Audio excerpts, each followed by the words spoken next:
ஆசிரியர் தகுதி தேர்வுக்கு தயாராகி வரும் சான்றோர் பெருமக்களுக்கும் மாணவர்களுக்கும் வணக்கம். தமிழ் பாடத்தில் உள்ள கடினமான இலக்கண பகுதிக்கு எளிமையான விளக்கத்துடன் பாடக்கருத்துக்களை உங்களுக்கு புரியும் வண்ணம் கொடுத்துள்ளேன். பல்வேறு மாணவர்கள் கேட்டுக்கொண்டதால் இதனை உங்களுக்கு சமர்ப்பிக்கின்றேன். முதலில் 10ஆம் வகுப்பு பாட இலக்கண பகுதி தேவைப்படுவோர் பயன்படுத்தி தேர்வில் அதிக மதிப்பெண் பெற வாழ்த்துகின்றேன். முதல்ல 10ஆம் வகுப்பில் பார்த்திங்கன்னா சொல் அப்படிங்கிற ஒரு இலக்கண பகுதி இருக்கும். இப்போ அந்த சொல் அப்படிங்கிறதுல அங்கே என்ன சொல்கிறாங்க அப்படின்னா, எழுத்துக்கள் சேர்ந்து பொருள் தரும் வகையில் அமைவது தான் சொல் இல்லைங்களா. ஒரு எழுத்தோட இன்னொரு எழுத்து சேர்ந்து இப்படி பல எழுத்துக்கள் சேர்ந்து பொருள் தரணும் இல்லைங்களா. பொருள் தந்தால் தான் அது சொல், இல்லைன்னா அது சொல் கிடையாது. அப்போ பொருள் தரும் வகையில் சொற்கள் அமைவது தான் என்ன அப்படின்னா எழுத்துக்கள் பொருள் தரும் வகையில் அமைவது தான் சொல் எனப்படும். இப்போ இந்த சொல் பார்த்திங்க அப்படின்னா 2 திணைகளையும் காட்டும். அதாவது உயர்திணை அக்ரிணை அப்படிங்கிற அந்த 2ஐயும் காட்டும். ஐம்பால் அப்படிங்கிறது தெரியும் உங்களுக்கு. ஆண்பால், பெண்பால், பலர்பால், பலவின்பால், ஒன்றன்பால், இந்த பால் வகைகளையும் அது சுட்டி காட்டும். அப்புறம் மூவிடம், தன்மை, முன்னிலை, படர்க்கை அப்படிங்கிற மூவிடத்தையும் காட்டும். இப்போது இந்த சொல்லை பார்த்திங்கன்னா மொழி அப்படின்னு சொல்லலாம், பதம்னு சொல்லலாம், கிளவின்னு சொல்லலாம். இது எல்லாமே சொல்லத்தான் குறிக்குது. அப்போ இங்கே உங்களுக்கு பாடத்தில் இந்த சொல் அப்படிங்கிற தலைப்பில் மொழி அப்படின்னு கொடுத்துருக்காங்க. என்னடா சொல்லுன்னு கொடுத்துட்டு மொழி கொடுத்துருக்காங்களே, நீங்கள் ஒன்றும் குழப்பமடைய வேண்டாம். மொழி, பதம், கிளவி எல்லாமே சொல்ல குறிக்கிறது தான். அப்போ இந்த மொழி அப்படிங்கிற வகையில் எத்தனை வகையாக பிரிக்கலாம் அப்படின்னா 3 வகையாக மொழியை பிரிக்கலாம். அதாவது சொல்ல பிரிக்கலாம் அப்படின்னு சொல்கிறாங்க. அது என்னென்ன அப்படின்னு பார்த்தோம்னா, ஒன்று தனிமொழி, இன்னொன்று தொடர்மொழி, இன்னொன்று பொதுமொழி அப்படின்னு 3 வகையாக பிரிக்கலாம் அப்படின்னு சொல்கிறாங்க. அப்போ தனிமொழினா என்ன, உங்களுக்கு எக்ஸாமில் ஒரு எடுத்துக்காட்டு கொடுத்துட்டு இது தனிமொழியா, தொடர்மொழியா, பொதுமொழியான்னு கூட கேட்குறக்கு வாய்ப்பு இருக்குது. அப்போ அதனால் தனிமொழினா என்னன்னு தெரிஞ்சுக்கணும் இல்லைங்களா. அப்போது தனித்து நின்று பொருள் தரும் அந்த சொல் தான் என்ன அப்படின்னா தனிமொழி அப்படின்னு சொல்கிறோம். தனித்து நின்று பொருள் தரும். இப்போ அதை எடுத்துக்காட்டு பாருங்க, கண், படி அப்படின்னு சின்ன சொற்கள் கூட பொருள் தரும் வகையில் ஒரு எழுத்து ஒரு மொழியும் கூட கேள்விப்பட்டிருப்பீங்க. பூ அப்படிங்கிறது, ஈ அப்படிங்கிறது, அது எல்லாமே ஒரு எழுத்தாக இருந்தாலும் பொருள் தரும்.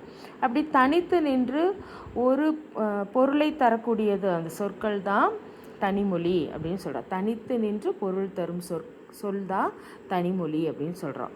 அதே மாதிரி தொடர்மொழி எடுத்துக்கிட்டிங்கன்னா அந்த சொல்லை நம்ம பார்த்தோம் இல்லைங்களா. இங்கே பார்த்த ஒரு சொல் மாதிரி 2க்கு மேற்பட்ட சொற்கள் சேர்ந்து, அதாவது 2க்கு மேற்பட்ட தனிமொழி பொருள் தந்துச்சு அப்படின்னா அது தொடர்மொழி. இப்போ எடுத்துக்காட்டு பார்த்திங்கன்னா, கண்ணன் அப்படிங்கிற ஒரு தனிமொழி, வந்தான் அப்படிங்கிற ஒரு தனிமொழி. இந்த மாதிரி 2 சேர்த்து 2க்கு மேற்பட்ட தனிமொழிகள் ஒரு பொருளை தந்துச்சு அப்படின்னா அது தொடர்மொழி எனப்படும். மலர் வீட்டிற்கு சென்றால், மலர் வீட்டிற்கு சென்றால், அப்போ 3 தனிமொழிகள் ஒன்று சேர்ந்து இங்கே ஒரு பொருளை தருது. அப்போ இந்த மாதிரி வர்றது தொடர்மொழி. இப்போ தனிமொழி, தொடர்மொழி பார்த்தோம். இப்போ அடுத்தது பொதுமொழி அப்படின்னு ஒன்று இருக்குது. அது என்ன பொதுமொழி அப்படின்னு பார்த்தா, ஒரு சொல் தனித்து நின்று ஒரு பொருளை தரும், அதே பிரிஞ்சு நின்று வேறொரு பொருளை தரும். அப்போ தனித்து நிற்கும்போது ஒரு பொருளில் வருது, பிரிஞ்சு நிற்கும்போது ஒரு பொருளில் வருது. அப்படி அதுக்கு என்ன எடுத்துக்காட்டு பார்த்திங்கன்னா, இப்போ 8 அப்படிங்கிற ஒரு சொல், அதை பிரிக்கிறோம் நாம். எல் கூட்டல் தூ தான் 8. அப்போ எல் அப்படிங்கிறது எள்ளு தெரியும் எல்லாத்துக்குமே. நம்ம நல்லெண்ணெய் எடுக்கிறோம் இல்லைங்களா, எள்ளிலிருந்து அந்த எள்ளு. இங்கே தூ அப்படிங்கிற எழுத்து உன் அப்படிங்கிற பொருள். அப்போ எல்லை உன் அப்படிங்கிற ஒரு பொருளையும் வருது. தனிச்சு நிற்கும்போது பார்த்திங்கன்னா 8 அப்படிங்கிற நம்பரை குறிக்குது. அப்போ 2 வகையில் நமக்கு பொருள் தருது. அதான் தனித்து நின்று ஒரு பொருளை தருது, பிரிஞ்சு நின்று ஒரு பொருளை தருது. இப்போ வேங்கை அப்படின்னு எடுத்துக்கிட்டிங்கன்னா, அதை வேங்கைங்கிறது வேங்கை மரத்தையும் குறிக்கும், வேங்கை புளியை கூட குறிக்கும் இல்லைங்களா. அது தனிச்சு நிற்கும்போது இந்த 2 பொருளில் வரும். அதே பிரிக்கிறோம் இல்லையா, அப்போ பாருங்கள், வேம் கூட்டல் கை அப்படின்னு பிரிப்போம். இந்த வேங்கை வேம் கூட்டல் கைன்னு வருது. அப்படின்னா என்னென்னா வெந்து போன கை. அப்போ வெந்த கை, வேகின்ற கை அப்படின்னு கூட நம்ம இதுக்கு பொருள் எடுத்துக்கலாம். அப்போ வேங்கைங்கிற ஒரு தனிமொழியாகவும் வெந்தக்கை அப்படிங்கிற ஒரு பிரிஞ்சு நின்று பொருள் தருது. அப்போ இந்த மாதிரி தனித்து நின்றும் பிரிஞ்சு நின்றும் பொருள் தரக்கூடிய இந்த சொற்களை தான் நம்ம பொதுமொழி அப்படின்னு சொல்கிறோம். இப்போ தாமரைன்னு பார்த்திங்கன்னா தாமரை பூ தெரியும் உங்களுக்கு. இதுவே பிரிச்சிங்கன்னா தா கூட்டல் மறை அப்படின்னா தாவும் மான், மறைன்னா மான்னு அர்த்தம். இப்போ தாவும் மான் அப்படிங்கிற அர்த்தத்தில் இங்கே வருது. தாமரைங்கிற ஒரு பூவை குறிக்குது, இங்கே தாவும் மான் அப்படிங்கிற ஒரு பொருளை குறிக்குது. அப்போ தனித்து நின்று ஒரு பொருளையும் பிரிஞ்சு நின்று ஒரு பொருளையும் தருது. கோயில் எடுத்துக்கிட்டிங்கன்னா கோ கூட்டல் இல். கோ அப்படின்னா அரசன், இல் அப்படின்னா அரசன் இருக்கக்கூடிய இருப்பிடம், அரண்மனைன்னு எடுத்துக்கலாம். அப்போ கோயில், இப்போ கோயில் அப்படிங்கிறது இறைவன் உரைகின்ற இடம்தான் கோவில். அப்படி தனியாக இருக்கும்போது அப்படி ஒரு அர்த்தம், பிரிக்கும்போது அரசனுடைய இல்லம் அப்படின்னு எடுத்துக்கலாம். அதே மாதிரி பலகை நாம் அமர்ந்து உட்காருவோம் இல்லைங்களா, மரப்பலகை அப்படின்னு சொல்லுவோம். தனியாக இருக்கும்போது அப்படி ஒரு அர்த்தம். அதைவே பல கூட்டல் கை, பல கைகள் சேர்ந்து தட்டினால்தான் ஓசை கிடைக்கும் இல்லைங்களா. அப்போ பலகையை பிரித்தோம்னா பல கைகள், நிறைய கைகள் சேர்ந்து அப்படின்னு அர்த்தம். அப்போது தனித்து நின்று ஒரு பொருளையும் பிரிஞ்சு நின்று ஒரு பொருளையும் தருகிறது. அப்போது இந்த மூவகை மொழிகளில் நம்ம தனிமொழி பார்த்தோம், தொடர்மொழி பார்த்தோம், பொதுமொழி பார்த்தோம். இப்போ நீங்கள் இந்த எல் கூட்டல் தூ இருக்குங்களா, 8 அப்படிங்கிறது பொதுமொழியில் அது எப்படி பிரிக்கலாம் அப்படிங்கிறது கூட உங்களுக்கு கேள்வியாக கேட்கலாம்.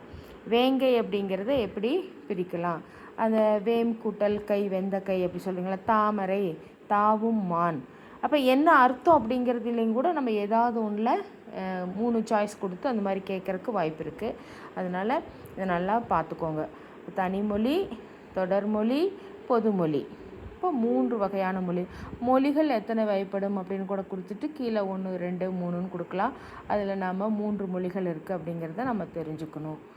ஸோ அதனால் இந்த சொல் அப்படிங்கிற 10ஆம் வகுப்பு டாப்பிக்குள்ளே நீங்கள் இந்த அளவுக்கு தெரிஞ்சுக்கிட்டாலே ஓரளவுக்கு போதுமானது.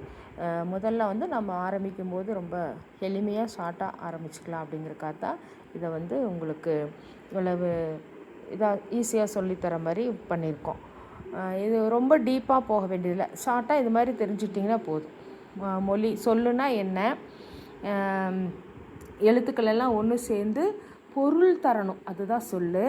அது என்னெல்லாம் காட்டும் அப்படின்னா திணைகளை காட்டும், அதாவது உயர்திணை அக்ரிணை காட்டும், 5 பால்களையும் காட்டு, 3 இடங்களையும் காட்டு. அந்த சொல் அப்படிங்கிறது மொழி, பதம், கிளவி அப்படிங்கிற பேர்ல எல்லாம் இருக்குது. அதில் இப்போ நமக்கு மொழிங்கிறத கொடுத்துட்டு அதில் தனிமொழி, தொடர்மொழி, பொதுமொழி அப்படிங்கிற 3 வகையான பிரிவுகளாக பிரித்து அது என்னங்கிறத நமக்கு 10ஆம் வகுப்பில் முதல் இலக்கண பகுதியில் கொடுத்துருக்காங்க. ஸோ இவ்வளோ தெரிஞ்சுக்கிட்டாலே போதும். தேங்க்யூ.